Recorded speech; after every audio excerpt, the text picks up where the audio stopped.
Okay, we might kick off. Thank you to Volgren for sponsoring this morning's morning tea. I hope you enjoyed the Singapore flavour of spring rolls at morning tea. It's something different.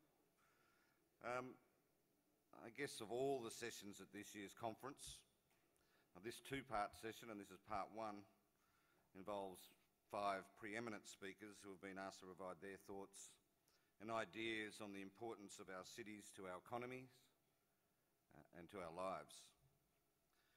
The real question is, what kind of cities do we want for our future generations? Because we're the beholders of the current situation, but what are we going to return to future generations? So what kind of things do we need to do, and what can we learn from international experience? And that's why we're here in Singapore. We're trying to see how they go about it and what we can take away and what's practical that we can deliver back at home, which is a much different country, but we can always learn from each other. How do we deliver the Australian cities of the future that retains our reputation as some of the most livable cities in the world, and at the same time retain the high living standards that we as Australians come to expect? I should say, though, that this discussion isn't just about capital cities or our major Australian cities. Sure, these are the most populated areas and provide probably the greatest challenges for us as the bus industry and how we move people, but there are many other parts and bit players that actually have to work together to make our cities functional. But a city in Australia, we need to remember, is classified or defined as a place of 100,000 people or more. So we've got a lot of cities. So when we're talking about cities, we're not just talking about Sydney, Melbourne, Brisbane, Perth, Hobart. We're talking about places like Wagga and some of those major regional centres in Australia where they've got large populations and they're growing. But just as importantly, it's actually all about connecting our cities from villages to towns to cities, and how we best do that. So sometimes BIC, it's said, is a little bit too urban-centric, but the reality is the same challenges that we face in our cities are pretty much the same. They mightn't be as large, but are pretty much the same in our regional centres, and a lot of the solutions can be actually passed down to where we've got smaller populations. So a lot of this is also about connectivity.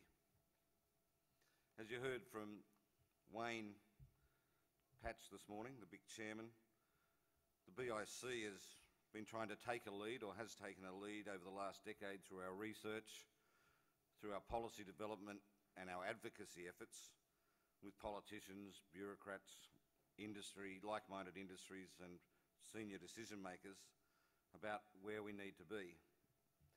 Over the past 2 years, the BIC, as part of its, I guess what you'd say, its 10-year plan, which we started obviously a decade ago, has continued to try to lead the decision on what shape and form our cities and regions should take.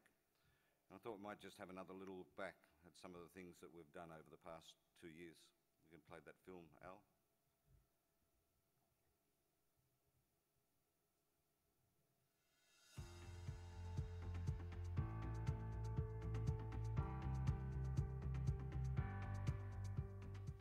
Why is the bus industry here talking about making our cities the best they can?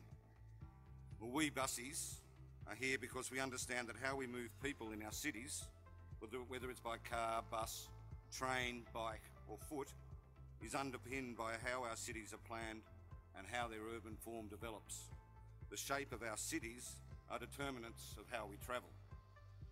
Much of the research the BIC has undertaken over the past few years has been looking at, for example, the concept of a 20-minute city.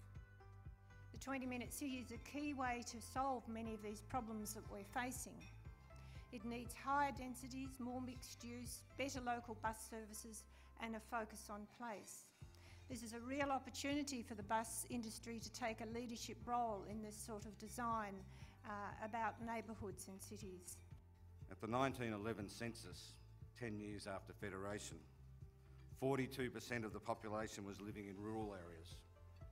By 2006, only 12% of Australians were located in rural areas. Today, 9 in 10 Australians live in urban areas, and around 75% of the total population live in our cities. Looking forward, between now and 2050, 3/4 of Australia's projected population growth is expected to occur in our state capitals. These are massive changes in our settlement and what's happened. So I think that city smart growth is an essential part of our future national success, as is stitched together integrated thinking and governance about bringing together land use planning, transport planning, infrastructure planning and job creation. It isn't an option, it will be essential. But it's building that total transit system, the total integrated system.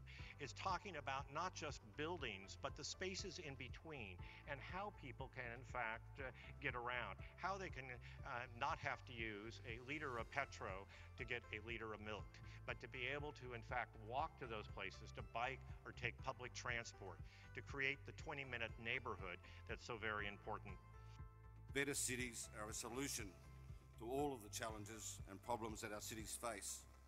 Problems of a challenge of a growing and ageing population, traffic congestion, costs of living, housing affordability, improved health and well-being, better urban design and functionalities. Better cities are part of the solution to those issues and challenges. Poor cities are the cause. Great cities don't just happen. They are really the result of decades of careful thinking and shaping about the sort of cities we want. And it's great to hear Adelaide made it into the top 10 from Lonely Planet. The Economist Intelligence Unit has rated Melbourne the world's most livable city 3 years in a row. That's pretty remarkable. There's a fair consensus out there as what needs to be done. Probably starts with this. A national urban policy would be good. If we're going to have better cities, that would be a good starting point. There are nations like China, South Korea and Singapore investing in these policies and investing in research centres on that. Singapore's just invested in a centre for livable cities because they want to rise up the livability rankings in the Economist rankings and the Mercer's Index. It's a productivity and employment agenda. It's not necessarily about greenness and livability.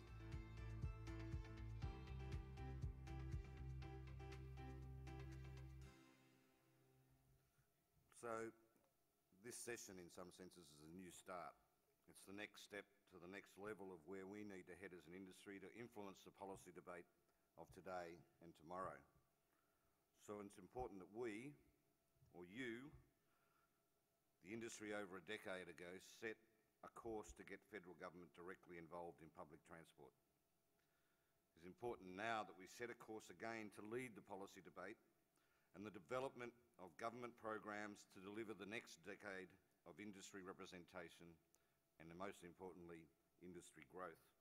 You as bus operators have an important role once again to invest your own time and efforts into where you want the industry to be in the next decade. A viable and vibrant industry that is ready to adapt and change. And as our Prime Minister recently explained, to be agile, to meet the challenges of disruption and change in the future. So that's why we're here in Singapore, to set the course for industry. I'm sure each of our speakers today will provide an insight into what we as an industry need to do. Our first speaker is a good friend of mine for many years, Kate Carnell. Kate's the Chief Executive Officer of the Australian Chamber of Commerce and Industry. Kate was appointed to her current position in May 2014, and prior to this she served for 2 years as CEO of Beyond Blue and for 4 years as CEO of the Australian Food and Grocery Council.